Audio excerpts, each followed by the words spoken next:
Hello बच्चों, आज हम शुरू कर रहे हैं एप्लीकेशन ऑफ इंटीग्रल्स चैप्टर और इस वीडियो में हम सबसे इम्पॉर्टेंट चीज़ देखेंगे वो है इंट्रोडक्शन।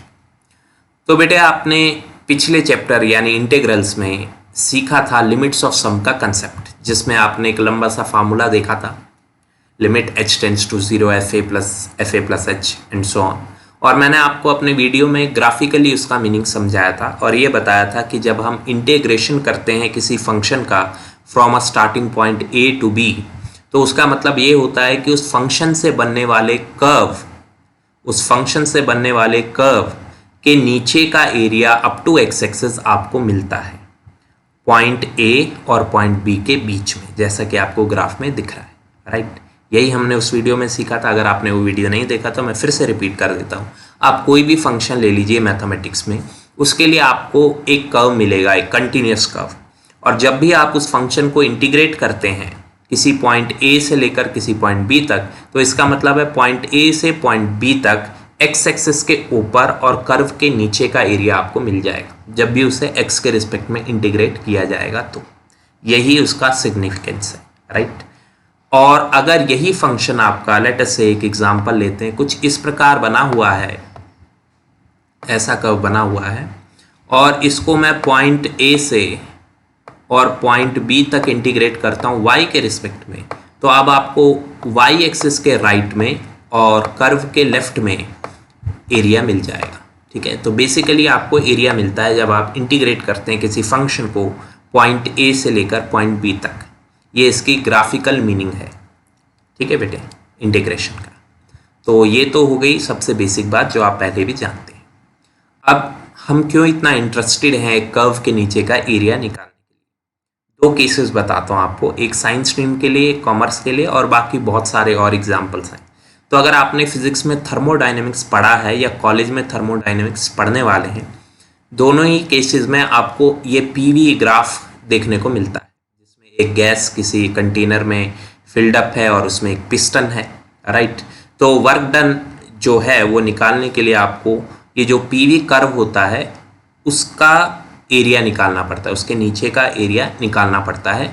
अब ये पूरा का पूरा थर्मोडाइनमिक्स तो अभी पढ़ाने का समय नहीं है क्योंकि ये मैथ्स की क्लास है, पर आप इसके बारे में थोड़ा बहुत जान सकते हैं अगर आप गूगल पे सर्च करें या अपने फिजिक्स के टीचर से पूछें, ठीक है। तो पिस्टन की मूवमेंट और जो गैस का जो प्रेशर और वॉल्यूम में चेंजेस हैं वो उसका ये ग्राफ होता है, और उस कर्व के नीचे का जो एरिया होता है वो एरिया वर्क डन के इक्वल होता है। तो आपको मैंने एक साइंस में एग्जांपल बताया जहाँ पर एरिया का कुछ यूज़ है, ठीक है। ऐसे ही कॉमर्स में, अगर आप कॉमर्स के स्टूडेंट हैं या नहीं भी हैं, तो दो तरीके के कर्व होते हैं, एक होता है डिमांड कर्व, एक होता है सप्लाई कर्व, ठीक है। डिमांड कर्व और सप्लाई कर्व एक्चुअली इनके फंक्शंस बनाए जाते हैं, मार्केट में कितनी डिमांड है उसका फंक्शन, और प्रोड्यूसर जो सप्लाई कर रहा है उसका एक कर्व फंक्शन बनाया जाता है जिससे कर्व बनता है। जहाँ पे दोनों काटते हैं एक दूसरे को, डिमांड कर्व और सप्लाई कर्व, वो कहलाता है इक्विलिब्रियम पॉइंट। और इस इक्विलिब्रियम पॉइंट के से अगर आप एक पैरेलल लाइन बनाएं x एक्सिस के, ये x एक्सिस क्वांटिटी है, ये प्राइस है, ठीक है। तो कॉमर्स में तो पढ़ाई यही है, प्राइस कितना रखें कि क्वांटिटी ज़्यादा बिके, या कितने प्राइस पे कितनी क्वांटिटी बिकेगी, इसका प्रेडिक्शन। अब ये जो आप देख रहे हैं इस लाइन, ये हॉरिजॉन्टल लाइन के ऊपर का जो एरिया ये कंज्यूमर सरप्लस होता है और इसके नीचे का एरिया प्रोड्यूसर सरप्लस होता है। अगर आप साइंस स्ट्रीम के बच्चे हैं तो थोड़ा सा बता देता हूँ। सपोज़ कीजिए आपके पास 100 रुपये हैं और आप कोई सामान खरीदने जाते हैं, आपको कोई सामान पसंद आता है, पर जो प्रोड्यूसर है उसने उस सामान की कीमत 80 रुपये रखी हुई है। आप वो देखते हैं, आपके मन में भाव आता है कि अच्छा मैं इसको 100 रुपये में ख़रीद सकता हूँ, पर दुकानदार से पूछने पे वो कहता है ये तो 80 रुपये का है। तो आपको कैसा फील होगा? अच्छा फील होगा। जो आपकी बचत होगी वो कितनी हो गई? आपको लगा कि मेरी बचत हुई क्योंकि मैं तो 100 भी देने को तैयार था, 20 रुपये की बचत होगी, वो आपका कंज्यूमर सरप्लस होता है। ये मैंने एक छोटा सा साधारण सा एग्जांपल दिया। तो ऐसे जब बड़े मार्केट में प्राइस सेट करता है प्रोड्यूसर, तो उसको सोच समझ के करना है, जितना कंज्यूमर देना चाहता है उतना ही करना है, ना उससे ज़्यादा ना उससे कम। तो ये पूरी पढ़ाई कॉमर्स में होती है। तो ये कंज्यूमर सरप्लस जिसमें कंज्यूमर का बेनिफिट होता है वो एरिया ये एरिया होता है। तो अगर ये एरिया हम निकाल पाए यानी डिमांड फंक्शन का इंटीग्रेशन 0 से x0 तक, इस पॉइंट तक p0 x0 तक, तो वो होता है कंज्यूमर सरप्लस। ठीक है, फार्मूला चलो छोड़ो, सब आगे की बात है, कॉमर्स में आगे सीख लेंगे। और ऐसे ये वाला एरिया जो नीचे होता है ये कहलाता है producer surplus. So basically commerce में भी इसका यूज़ है और साइंस में भी इसका यूज़ है। अब इतनी बात आपको मैंने बता दी हल्की फुल्की ऊपर ऊपर से। तो सम बेसिक ग्राफ्स, अब जो ग्राफ्स आप देखने वाले हैं इस चैप्टर के अंदर हम उनके बारे में थोड़ी सी बात करेंगे। ठीक है बेटे, तो सबसे पहला है पैराबोला। देख लीजिए पैराबोला। ठीक है, तो पैराबोला आपने 11th क्लास में भी पढ़ा हुआ है, आई गेस आपको कोई दिक्कत नहीं है इसमें। तो दो प्रकार के पैराबोला हमारे कोर्स में है। एक है वाई स्क्वायर बराबर 4x टाइप का, वाई स्क्वायर बराबर x, वाई स्क्वायर बराबर 2x, वाई स्क्वायर बराबर 3x, ऐसा कोई भी पैराबोला जिसमें वाई स्क्वायर है वो x एक्सिस के पैरेलल होता है। बस आपको इतना सीखना है। और ये ग्राफिंग जो होती है वो रफली होगी, ये किसी ग्राफ पेपर पे नहीं होगी।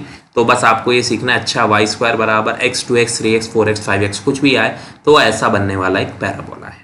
ठीक है बेटे, इसलिए मैंने कहा जब तक आपको फंक्शंस के ग्राफ बनाने नहीं आएंगे तब तक आपके लिए चैप्टर समझ के परे है, इसलिए ग्राफ समझ लीजिए। दूसरे टाइप का पैराबोला जिसमें x का स्क्वायर होता है, यानी x square y, x square 2y, x square 3y, x square 4y and so on. तो जब x का स्क्वायर होता है तो वो ग्राफ बनता है y एक्सिस के y एक्सिस पे, यानी y एक्सिस पे इधर और इधर उसमें सिमेट्री होती है। और जब y का स्क्वायर होता है तो x एक्सिस में उसमें सिमेट्री होती है, x एक्सिस पर वो बनता है। ठीक है, आगे बढ़ते हैं, सर्कल की बात करते हैं। कभी भी आपको x square plus y square is equal to a square type कुछ मिलता है, जैसे x square plus y square is equal to 1, is equal to 4, is equal to 9, तो ये एक ऐसा सर्कल होता है जिसका सेंटर होता है ओरिजिन और रेडियस होता है इस कांस्टेंट का रूट। जो भी एक कांस्टेंट है इसका रूट कर लीजिए, वो रेडियस होगा। तो मैंने यहाँ पे x square plus y square is equal to 9 बनाया है, तो इसका जो रेडियस है वो होगा 3, क्योंकि 9 का रूट 3 है। ठीक है, ग्राफ देख लीजिए, ये मैंने एक ऐप आती है जियोजेब्रा, उसमें बनाया है, आप भी चाहे तो बना के देख सकते हैं। ठीक है, वैसे तो ग्राफ पेपर में हाथ से ही बनाने, इसलिए मैंने एनिमेशंस के द्वारा नहीं दिखाया है ना। अच्छा, दूसरा टाइप का सर्कल जिसमें x माइनस ए हो, x minus a square plus y square is equal to a square, जैसे x minus 1 square, x minus 2 square, x minus 3 square. तो ये ऐसा ग्राफ होता है जो कि x एक्सिस पर इसका सेंटर होगा। और वो सेंटर कहाँ होगा, आप इसको इक्वल टू 0 पुट कर लीजिए। जैसे x माइनस 1 को आपने 0 पुट किया तो x आया 1, यानी x एक्सिस पे पॉइंट 1 पे इसका सेंटर होगा।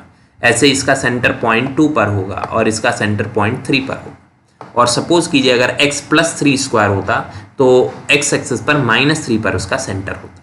और रेडियस सर्कल का इसके स्क्वायर रूट से मिल ही जाता है, वो तो हमने आपको सिखाई दिया।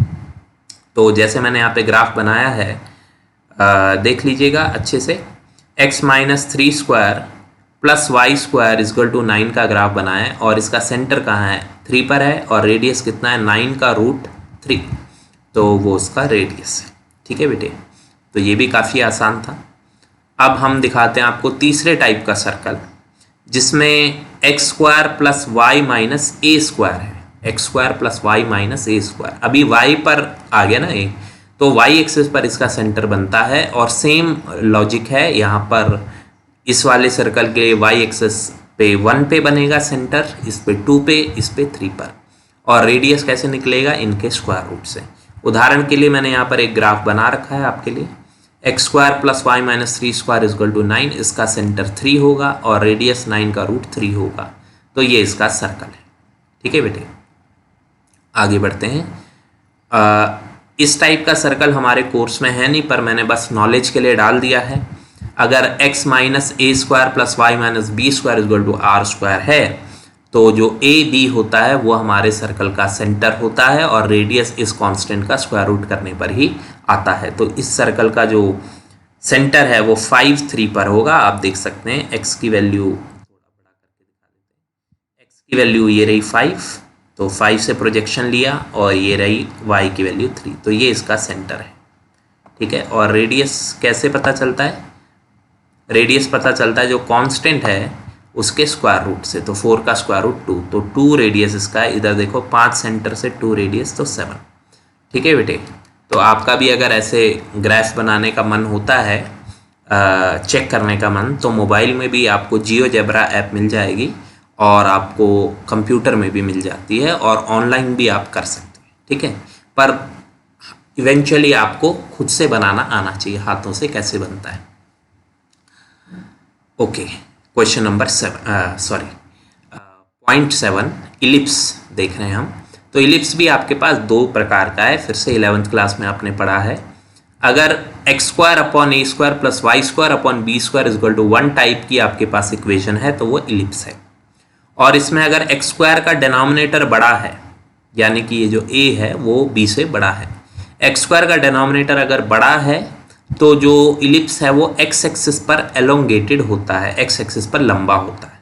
ठीक है, और अगर आपका y का डिनोमिनेटर बड़ा है तो इलिप्स y एक्सिस पर एलोंगेटेड होता है। तो बड़ी सीधी सी बात है। और दूसरी बात, ये जो यहाँ पर जहाँ पे काटता है, जो इसके वर्टेक्स होते हैं, तो वो कैसे पता चलता है, ये देखिए x को कहाँ पर काटेगा, ये जो a² है इसका अगर आप रूट करेंगे, 16 का रूट करेंगे तो +4 -4 आएगा।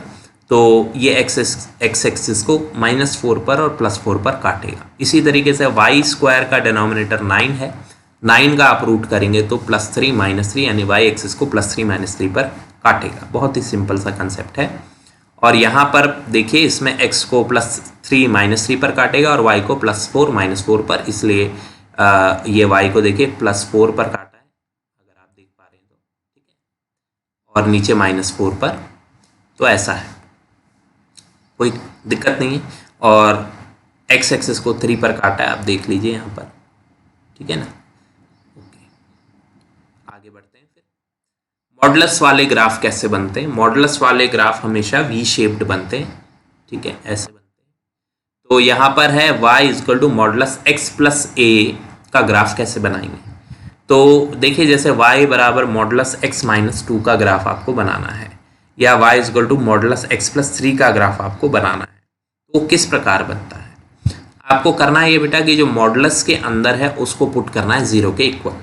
तो अगर आप इसको 0 के इक्वल पुट करेंगे तो अब बेटा आपको x की वैल्यू कितनी मिलेगी? आपको x की वैल्यू मिलेगी 2, मिलेगी कि नहीं? और फिर आप बना दीजिए एक्सिस, अभी मैं रफली बना देता हूँ, ये y है और ये x है, और फिर यहाँ पर पॉइंट है 1 और फिर पॉइंट है 2।